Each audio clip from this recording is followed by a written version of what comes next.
4 American soldiers could lift a 40-ton Sherman tank. They could flip it over with their bare hands. This wasn't a miracle, it was a weapon. You are looking at the work of the 23rd Headquarters Special Troops, a unit so secret its existence was classified for more than 40 years after the war ended. Their job was not to fight, but to deceive. They were an army of artists, actors, and sound engineers recruited from New York art schools and Hollywood sound stages to fight the most brutal war in history. Their official name was the 23rd Headquarters Special Troops, but they called themselves the Ghost Army. And their arsenal was something out of a movie set. Instead of real tanks, they had inflatable rubber decoys. From a distance, they were indistinguishable from the real thing. The 603rd Camouflage Engineering Battalion could create a dummy armored division overnight. Imagine you are a German reconnaissance pilot. You fly over a French field at dawn. Yesterday, it was empty. Today, you see 500 tanks, 1,000 trucks, rows of artillery, all pointed at your lines. What do you report back to headquarters? Exactly what they wanted you to. But what happens when the enemy doesn't just fly over? What happens when they send a patrol to investigate? These men carried only rifles and a few machine guns. They were sitting ducks. Their deception went deeper than just visuals. The 3132 Signal Service Company specialized in sonic deception.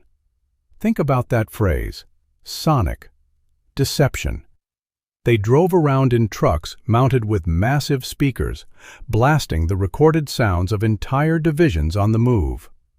The clatter of tank treads, the rumble of engineering battalions' bridges, the shouted commands of officers. All of it was a lie. A carefully crafted performance, broadcast for miles behind enemy lines. These weren't soldiers, they were performance artists, and their stage was the battlefields of Europe. They impersonated other, larger U.S. Army units. When a real division left the front line to rest, the Ghost Army would move in. They'd put on the fake division's shoulder patches, paint their bumpers with the correct markings, and broadcast fake radio traffic, mimicking the exact radio operator style of the unit they were replacing. The German intelligence analysts listening in, they never suspected a thing. Or did they? The records are suspiciously clean on that point. From June 1944 to March 1945, they staged more than 20 distinct battlefield deceptions, from Normandy to the Rhine. The Pentagon estimates their actions saved between 15,000 and 30,000 American lives. They were heroes. Their tactics, brilliant. But in one operation, a final, desperate gamble to cross the Rhine River, the performance became all too real. The official report on what happened that day was buried for half a century. So what exactly did the Ghost Army do that was so terrifying they had to hide it from their own side?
That report detailed what happened during Operation Viersen, a crucial part of the Rhine crossing in March 1945. What exactly did the Ghost Army do that day? A deception so effective it terrified Germany's elite units. The answer lies in how deeply they understood human psychology. You see, the standard deception involved visual and sonic trickery. But the Rhine, that was different. General Patton's Third Army was preparing for its crossing near Oppenheim. Meanwhile, General Simpson's Ninth Army was tasked with breaching the German lines further north, near the town of Viersen. This is where the Ghost Army entered the picture. Their mission: convince the Germans that Simpson's Ninth Army, a force of 100,000 men, was actually massing north of Dusseldorf, 100 kilometers away. Think about that for a moment. They had to move an entire army, on paper, 100 kilometers. This was not just about saving lives, this was about winning the war. Colonel Harry L. Reeder, the commander of the 23rd Headquarters Special Troops, understood the immense pressure. His unit was small, only 1,100 men. Yet they were meant to project the presence of an entire Army Corps. How do you make 1,100 men look like 100,000? You exploit every single human weakness. Their plan began with the visual. Instead of just a few inflatable tanks, they deployed hundreds. The 603rd Camouflage Engineering Battalion worked tirelessly, inflating rubber Sherman tanks, M10 tank destroyers, and 155mm field guns. These decoys were so detailed, they even included fake tire tracks in the mud, created by dragging real tires behind jeeps. From the air, the illusion was perfect. But the Germans knew how to spot a bluff. They wouldn't just send reconnaissance planes, they would send ground patrols. And here's where it gets interesting. The Ghost Army soldiers themselves became actors. They impersonated the engineers, the quartermasters, the MPs of the fictional 30th and 79th Infantry Divisions. They wore the patches. They drove the jeeps with the correct bumper markings. They even spoke with the regional accents of the units they were mimicking, if they knew them. This level of detail, this commitment to the role, was unprecedented.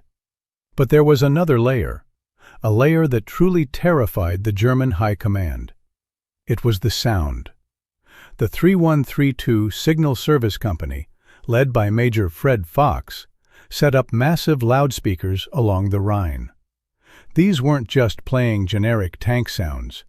They had meticulously recorded the specific sounds of General Simpson's Ninth Army. The distinct rumble of their trucks, the unique clatter of their tanks, the precise cadence of their radio operators. They played these recordings at night, when sounds carry further, and the darkness obscured the lack of actual movement. Imagine you are a German officer, peering across the Rhine in the dead of night. You hear the unmistakable sounds of an entire American army up, tanks moving into position, bridges being constructed, thousands of men shouting orders, but you see nothing. This wasn't just noise, it was psychological warfare. The Germans had their own intelligence, their own spies. But the Ghost Army fed them a carefully constructed narrative. They created fake radio networks, broadcasting coded messages that spoke of troop movements and supply lines that didn't exist.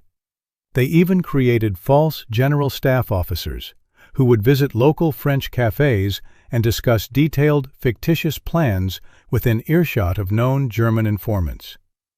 One such operation involved a fake General Patton, an actor dressed in Patton's distinctive uniform, complete with pearl-handled pistols, would drive through towns, greeting locals and making a spectacle of his presence.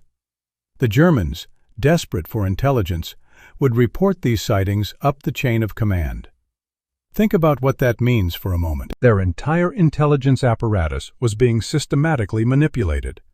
The enemy believed their own spies, and those spies were being fed lies. This wasn't just about misleading them. It was about making them doubt their own senses, their own intelligence. It was about sowing chaos and distrust within their ranks. The German High Command, including General Feldmarschall Walter Model, received reports of a massive American buildup north of Dusseldorf. They moved 2 panzer divisions, the 116th Panzer Division and the 15th Panzer Grenadier Division, away from the actual crossing point at Oppenheim. This was exactly what the Ghost Army intended. But a critical detail emerged. A German patrol, a small unit, managed to cross the Rhine near Viersen. They found no real tanks, no real divisions, only the rubber decoys and the loudspeakers. This discovery should have unraveled the entire deception. It should have exposed the Ghost Army for what they were.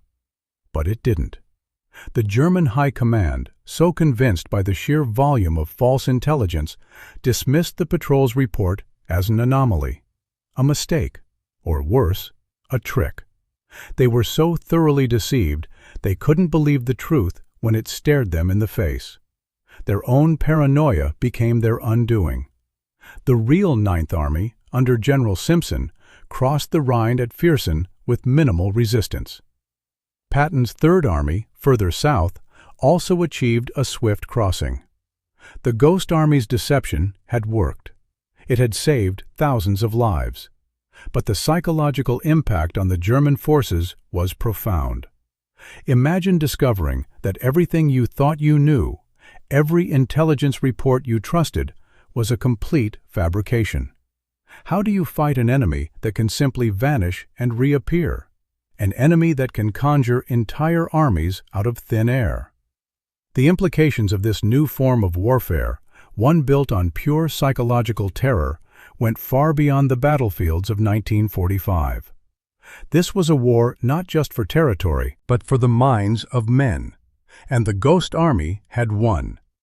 But what happens when the very tactics designed to confuse the enemy begin to confuse your own side? Yes. But the very tactics designed to confuse the enemy began to confuse their own side. This is the dark irony of deception. It rarely stays contained.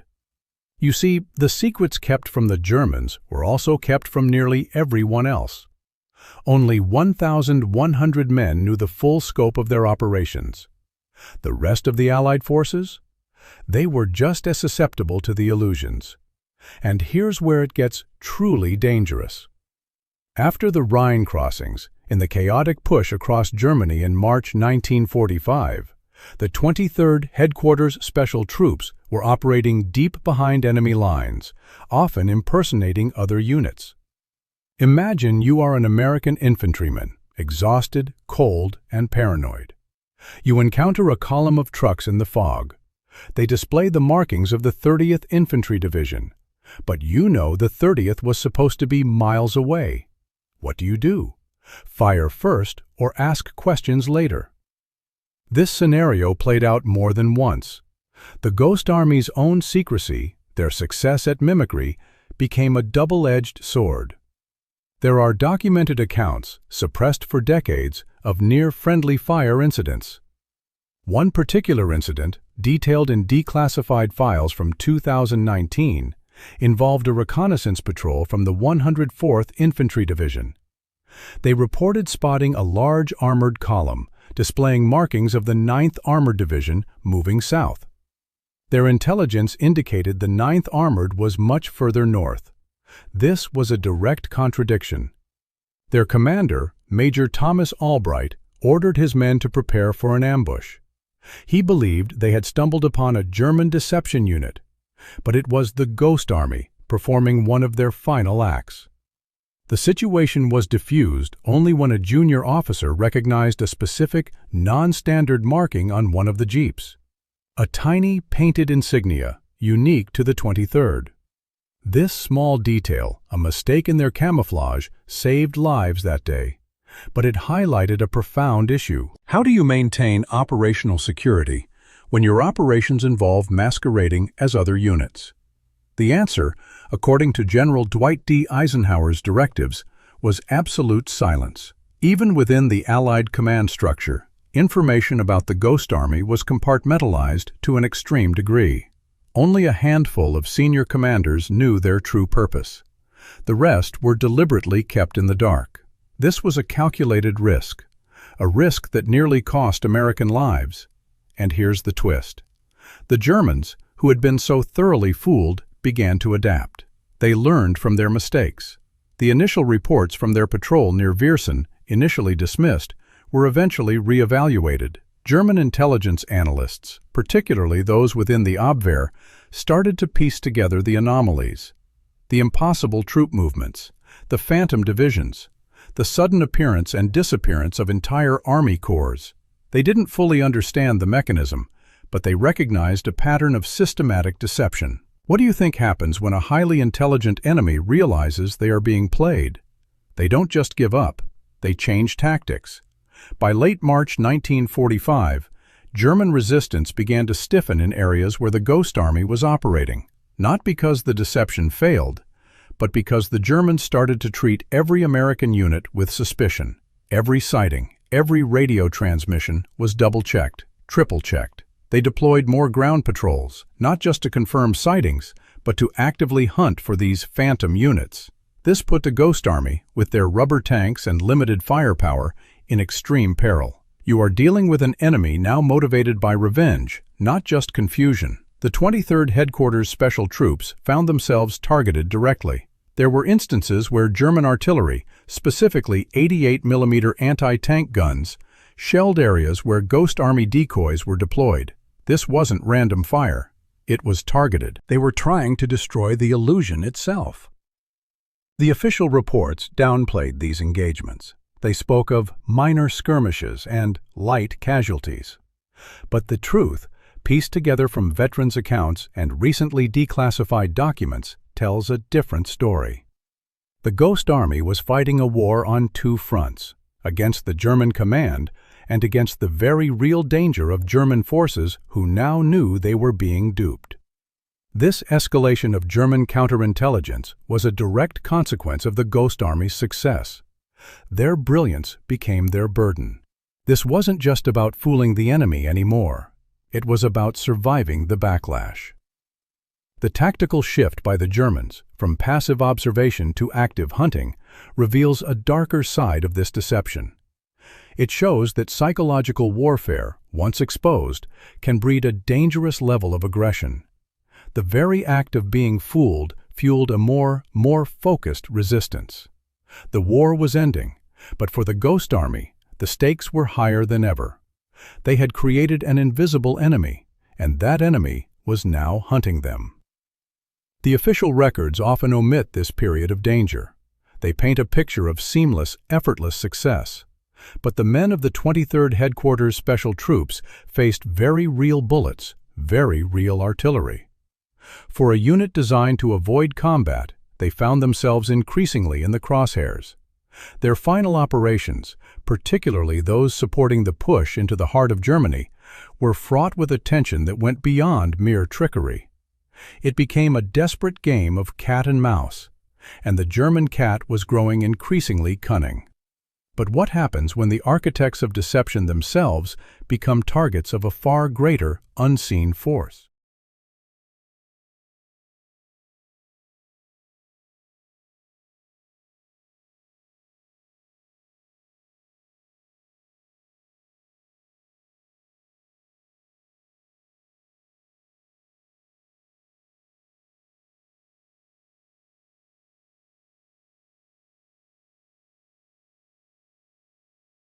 But what happens when the architects of deception themselves become targets of a far greater, unseen force?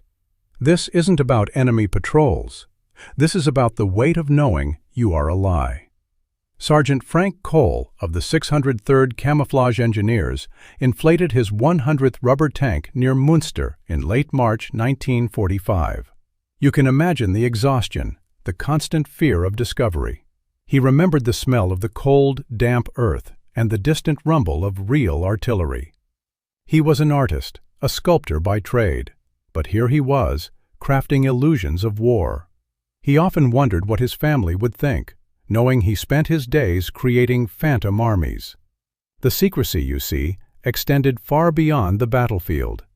It reached into the hearts of the men themselves. They were forbidden from speaking about their missions, even to each other, outside of operational necessity. Think about that. You are part of a unit that is saving thousands of lives, yet you cannot share your triumphs, your fears, your daily reality. This psychological burden, this enforced silence, is rarely discussed in official histories. It became a prison of sorts for their minds. Major Fred Fox, leader of the 3132 Signal Service Company, meticulously oversaw the sound recordings. He was a radio engineer from New York. He carried a small journal filled with notes on the precise reverberations of M4 Sherman tank engines and the specific pitch of a general's shouted orders. He knew these sounds intimately. He knew they were fakes, and he knew the Germans believed them. What happens to a man when his entire purpose is to create a false reality? Does he begin to question his own? The 23rd Headquarters Special Troops were not just deceiving the enemy. They were deceiving themselves, in a way, by living a double life. Their true identities as artists, designers, and musicians were suspended for the duration of the war. They became soldiers of illusion, and the world they inhabited was one of smoke and mirrors. This constant state of artifice, this performance of war, left its mark. Many veterans, like Sergeant Cole, spoke of a profound sense of isolation after the war. They had shared an experience so unique, so secret, that no one understood it. Their heroism was unsung, their sacrifices unacknowledged. The official narrative, when it finally emerged decades later, focused on the tactical brilliance. It highlighted the numbers: 20 major deceptions, 15,000 to 30,000 lives saved. But it missed the human cost. It missed the silent battles fought within the minds of these men. You are asked to be a ghost, to be invisible, to be forgotten. What does that do to a person? The records show a higher incidence of post-traumatic stress among Ghost Army veterans, even though they saw less direct combat. This isn't about bullets and bombs. This is about the psychological toll of sustained deception, the profound loneliness of carrying a secret for decades. They were told their work was critical, that it saved lives. But they were also told it must remain a secret forever. And here's the part nobody talks about.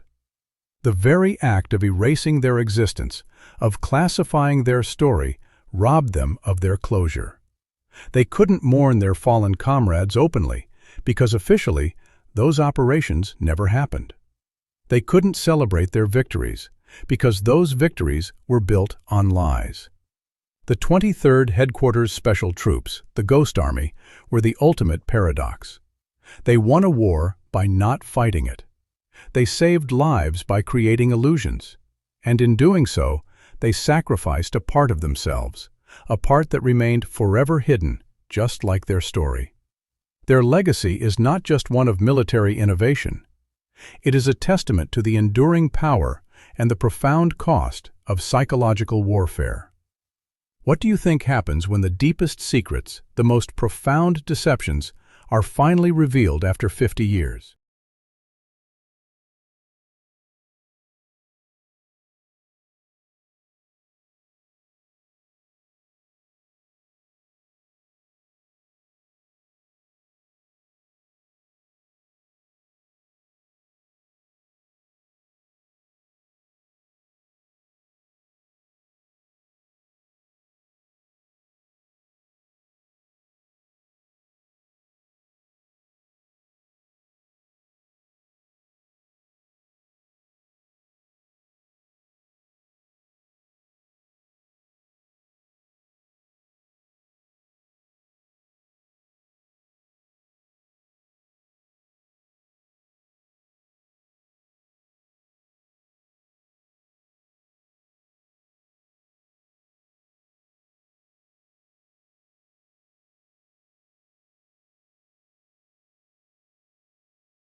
was finally declassified in 1996, the world barely noticed.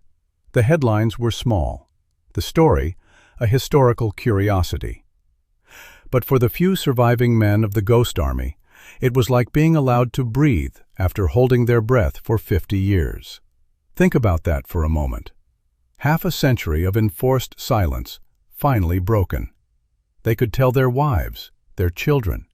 They could finally explain the missing pieces of their own lives. The official recognition, however, was mucher. It wasn't until February 2022 that the United States Congress awarded them the Congressional Gold Medal, the nation's highest civilian honor. For most of the 1,100 men, it was awarded posthumously. Their reward was a name on a list, read to an audience who would never know their faces. And here's the part nobody talks about. The Ghost Army never truly disbanded. Their tactics, their philosophy, they simply went underground again, absorbed into the DNA of modern warfare. Every military psychological operation, or PSYOP, conducted today stands on the shoulders of those artists and engineers. They used rubber tanks and 500-pound speakers. Today, the tools are social media bots and deep-fake videos. The principle is identical.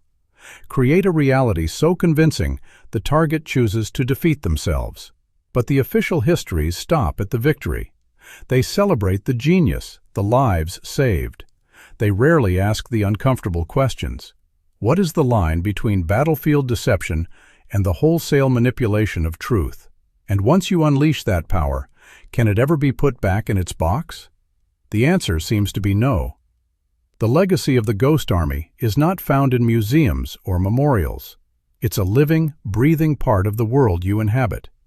It echoes in the contested news reports you see and the viral stories that appear from nowhere, perfectly engineered to provoke a specific emotion. These men were artists, conscripted into war. They turned their creativity into a weapon to save lives and end a global conflict. They used art to bend reality. Their stage was a battlefield.